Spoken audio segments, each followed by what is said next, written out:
निरंजन पोद्दार जी, मुझे आप भी समझाइए कि कुछ तो बात है ना। आप सोचिए, सुप्रीम कोर्ट अगर चुनी हुई सरकार के हक में फैसला देती है और फिर अध्यादेश आ जाता है तो लड़ाई तो लंबी चलेगी ना।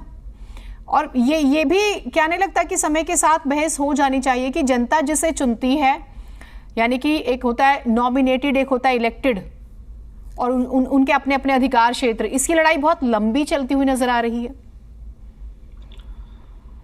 मैं बोलूं? हाँ हाँ बोलिए, आप ही से सवाल है।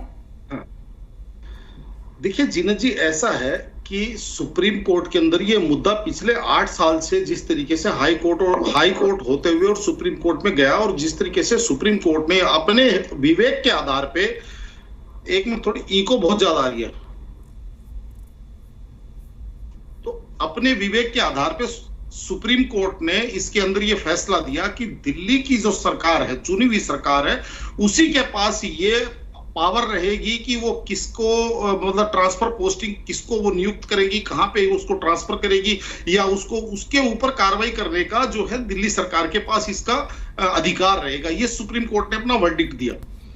लेकिन अब यहां पे मैं एक चीज बताना चाह रहा हूं कि एक चीज यहां पे और है, और वो ये है कि जो जैसे दिल्ली की सरकार 2 करोड़ दिल्ली वालों ने चुनी है, वैसे केंद्र की सरकार 140 करोड़ की जनता के द्वारा ही चुनी हुई केंद्र की सरकार है।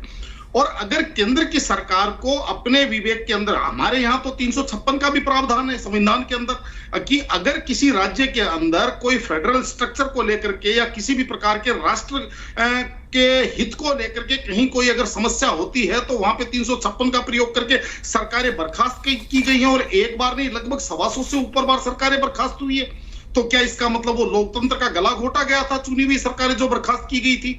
या इसके अलावा जीनत जी, अगर हम बात करें अध्यादेश की, तो क्या पहली बार ये अध्यादेश आ रहा? इससे पहले अध्यादेश नहीं आया था। उससे पहले सुप्रीम कोर्ट के जो भी फैसले आए थे उनको संसद के अंदर अध्यादेश ला करके बदले नहीं गए थे।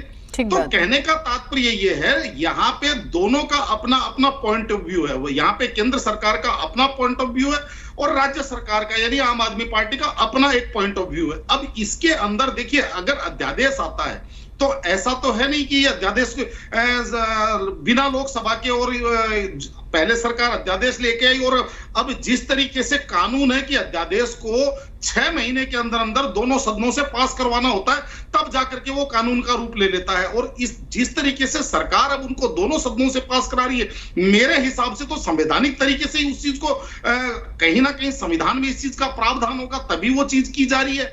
अन्यथा तो सरकार यहाँ पे ये मेरे हिसाब से तो दोनों सदनों के अंदर पेश करने के लिए योग्य नहीं होती।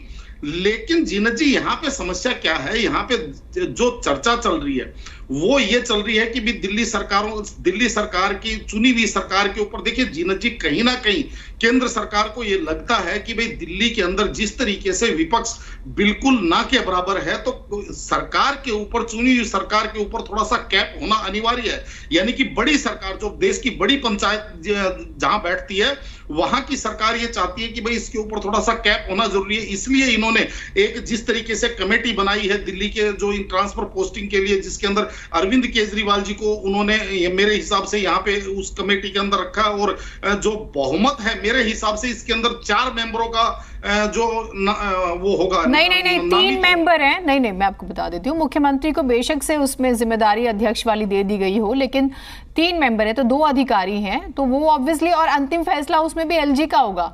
अब 2-1 में तो 1 की थोड़ी सुनी जाएगी, तो 2 की सुनी जाएगी।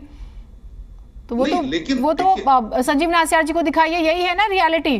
तो यही तो विवाद है कि इस पर कोई रजामंदी नहीं है, यही विवाद है ना मूल। अगर आपने कमेटी बना के भी मुख्यमंत्री को उसमें रख लिया तो आपने नाम के लिए रखा, लास्ट में चलनी साइन एलजी के ही मान्य होंगे, यही है संजीव जी।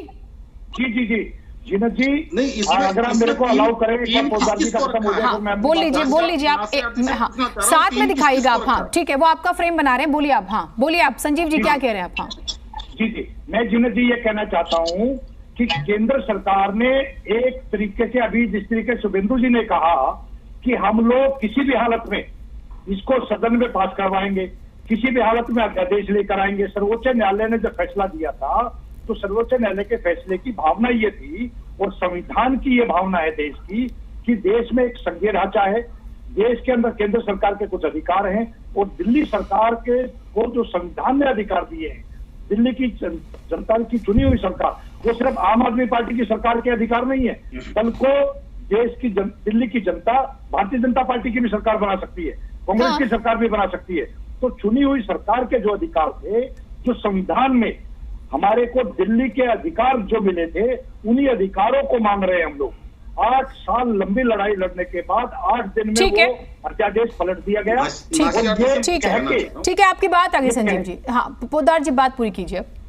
देखिए जीनत जी, संविधान के अंदर दिल्ली के अधिकारों की मेरे हिसाब से कहीं पे भी कोई स्पष्टता नहीं लिखी हुई, और शायद इसीलिए सुप्रीम कोर्ट को भी इस चीज के ऊपर निर्णय लेने के अंदर 8 वर्ष लग गए। और रही बात संजीव नासियार जी कह रहे हैं, मैं ये आपको बता देना चाहता हूं, सन 1993 से जब से दिल्ली के अंदर विधानसभा नामित हुई है, उसके बाद से भारतीय जनता पार्टी की भी सरकार रही, भारतीय जनता पार्टी के भी कई 2-2, 3-3 मुख्यमंत्री रहे, और कांग्रेस की भी सरकार रही। और यह भी मैं आपको बता देना चाहता हूं कि आज तक जो ट्रांसफर पोस्टिंग होती आई है, वो किसी भी सरकार के, दिल्ली की जो सरकार है उनके द्वारा ट्रांसफर पोस्टिंग का अधिकार नहीं था उनके पास भी, शीला जी के पास भी नहीं था। यहाँ पे कांग्रेस के स्पोक्सपर्सन बैठे हुए, आप उनसे भी ये बात क्लियर कर सकते हैं। अगर ये अधिकार होता तो फिर ये अधिकार उसी हिसाब से कंटिन्यू चलता। और रही बात संजीव नासियार जी से, जैसे मैंने अभी कहा कि आप एक बात बताइए कि जो हमारे संविधान में ये प्रावधान है कि अगर सुप्रीम कोर्ट या कहीं पे भी किसी सरकार को आवश्यकता पड़ती है तो वो एक अध्यादेश लेकर के आती है, जब संसद चालू नहीं होता है उस समय। वो ठीक है, वो ठीक है। संजीव जी एक लाइन में बोले, क्योंकि वरुण बजाज जी हैं, मुझे उनसे लंबी बात करनी है। हाँ, मैं पोद्दार जी को थोड़ा दुरुस्त करना चाह रहा हूँ। भारतीय जनता पार्टी की सरकार 93 से 98 तक रही, 98 के बाद 2014 तक सरकार, 2015 तक सरकार, 13 तक रही कांग्रेस की सरकार। उसके बाद 2013 में जब हंग असेंबली आ गई थी, कुछ दिन आम आदमी पार्टी की सरकार रही। उसके बाद जब 2015 में बहुत बड़ी मेजोरिटी से अरविंद केजरीवाल जी को दिल्ली की जनता ने आशीर्वाद दिया, उस टाइम तक वो सारे अधिकार जो शीला दीक्षित जी के पास थे, उससे पहले मदन खुराना और साक्षी वर्मा जी के पास थे, वो अधिकार मई 2015 में पहली बार एक नोटिफिकेशन के ठीक है, किए गए। ठीक है।